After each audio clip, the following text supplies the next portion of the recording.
Então, bom dia aí para todo mundo.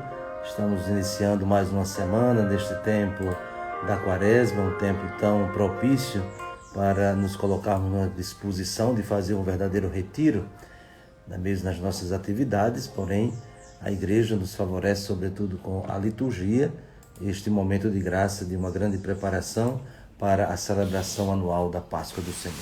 Em nome do Pai, do Filho e do Espírito Santo. Amém.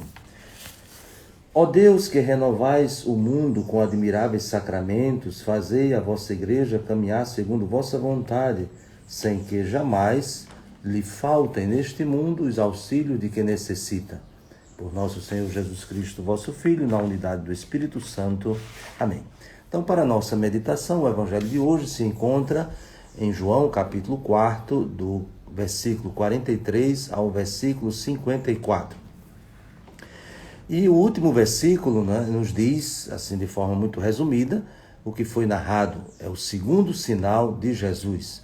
Realizou quando voltou da Judéia para Galileia. Então, o segundo sinal.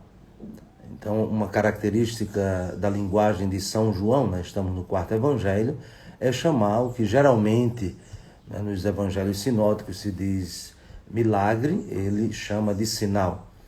E por que João utiliza esta linguagem, ao invés de milagre, sinal? A diferença fundamental é que, para os sinóticos, os milagres de Jesus, eles acontecem diante de uma demonstração de fé daquele que foi agraciado.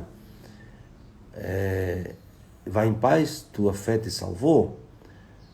Pode ir, a tua fé te curou, e assim por diante. São expressões próprias dos 3 primeiros evangelhos, chamados evangelhos sinóticos. Isto é, o milagre depende, ou pelo menos está relacionado, à fé. Então, é pela fé que se alcança o milagre. Em João, a perspectiva é um pouco diferente, mas não podemos dizer que é contraditória, é complementar. Para João, o milagre, que é chamado de sinal, portanto, a palavra adequada, de forma coerente com o pensamento teológico do evangelista, então é sinal. E o sinal é o quê? O sinal é a manifestação do poder de Deus, da glória de Deus, e, portanto, isso provoca a fé. Quando se diz aqui que Jesus realizou o segundo sinal, então devemos lembrar o primeiro sinal. O primeiro sinal é as bodas de Caná, no capítulo 2, no início do capítulo 2 do Evangelho de São João, nós temos o primeiro sinal de Jesus, que é dito primeiro como o fundamento, e se utiliza uma palavra grega muito importante, arche, que significa fundamento, não apenas um começo, não é o primeiro no sentido, mas é o primeiro no sentido de fundamento. Então, naquele primeiro sinal, por isso que lá em João também se diz assim, e em Caná da Galileia, Jesus realizou o princípio dos sinais. Este foi o princípio dos sinais que Jesus realizou em Caná da Galileia, manifestou a sua glória e os seus discípulos creram nele. Então, aquilo que a gente dizia, o sinal em João provoca a fé. Vendo o sinal, então acreditaram. E até Jesus disse aqui mesmo no início do Evangelho, quando pedem para que ele cure o filho do oficial, e Jesus faz justamente essa observação: se não virdes sinais e prodígios, não acreditais. Então está muito coerente com esse pensamento que nós acabamos de lembrar, o sinal que provoca a fé. Porém, qual é o conteúdo deste sinal? Jesus que cura o filho de um oficial romano, isto é, de um pagão. Aí, de novo, nós precisamos retomar a perspectiva do Evangelho de São João para compreender. O Evangelho de São João está dividido basicamente em 2 partes. A primeira parte, precedida pelo prólogo no capítulo 1, é chamada de Livro dos Sinais. Por quê? Porque nesse primeiro bloco, por assim dizer, nós encontramos 7 sinais de Jesus. Daí que vamos ver alguns deles. Então, 7 sinais que Jesus realiza. O primeiro, as bodas de Caná. Depois nós temos esse segundo, que é a cura do filho do oficial. e chegando até o último sinal, que é a ressurreição de Lázaro. Então, neste primeiro momento, a abertura do livro dos sinais, nós temos as bodas de Caná, depois nós temos o encontro de Jesus com alguns personagens importantes. Ontem nós ouvimos no Evangelho um trecho da conversa de Jesus com Nicodemos. Então, no capítulo 3, depois das bodas de Caná, então Jesus conversa com Nicodemos. E quem é Nicodemos? Nicodemos é um representante do judaísmo oficial. Ele era um principal dos judeus, como o próprio João introduz o personagem no início do capítulo 3. E para o judeu entrar no reino de Deus, ou seja, participar da aliança, ser povo da aliança, era garantido por uma descendência, então laços biológicos, de sangue, então nascer da raça de Abraão e assim por diante. E aí Jesus diz, não, agora há uma nova economia, isto é, há uma nova disposição para participar do reino, que é nascer de novo, nascer da água e do Espírito.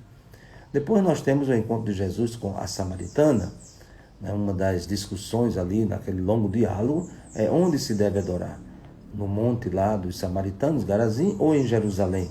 Foi a questão que a mulher colocou. E Jesus disse, vai chegar a hora, e é agora, em que nem aqui nem lá, mas o Pai deseja adoradores em espírito e em verdade. Então não é mais uma discussão de quem é o povo, mas todos são chamados a se tornarem participantes dessa aliança. É muito interessante que nós temos aí o judaísmo oficial, nós temos os samaritanos, que eram considerados cismáticos, e agora, para concluir essa abertura do livro dos sinais, nós temos um filho de um pagão, ou seja, representando os pagãos, os gentios, aqueles que não eram membros do povo judeu, nem do judaísmo oficial, nem do judaísmo cismático. Então, esse filho representa justamente as nações, que também são destinatárias da salvação, e a salvação chega até essas nações justamente pela palavra de Jesus, que é a palavra que se fez carne, o seu ensinamento e a adesão a esta palavra. É por isso que se diz que o homem acreditou na palavra de Jesus e foi embora. Então, ele acreditou na palavra de Jesus. Então, vejam que esse início do livro do Evangelho de São João, ele coloca já em evidência a realização da aliança que Jesus veio estabelecer. E essa aliança já foi apresentada nas bodas de Caná, no capítulo 2.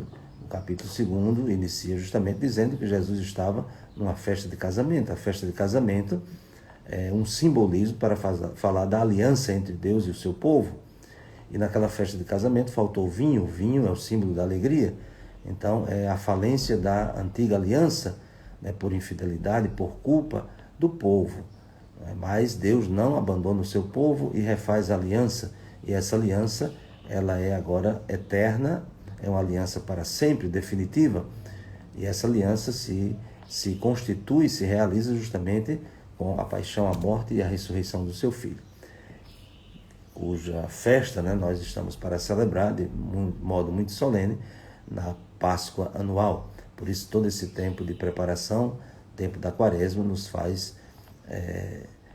coloca neste caminho, nessa perspectiva da celebração da aliança definitiva, a aliança de Deus com o seu povo para garantir a vida e a vida em plenitude.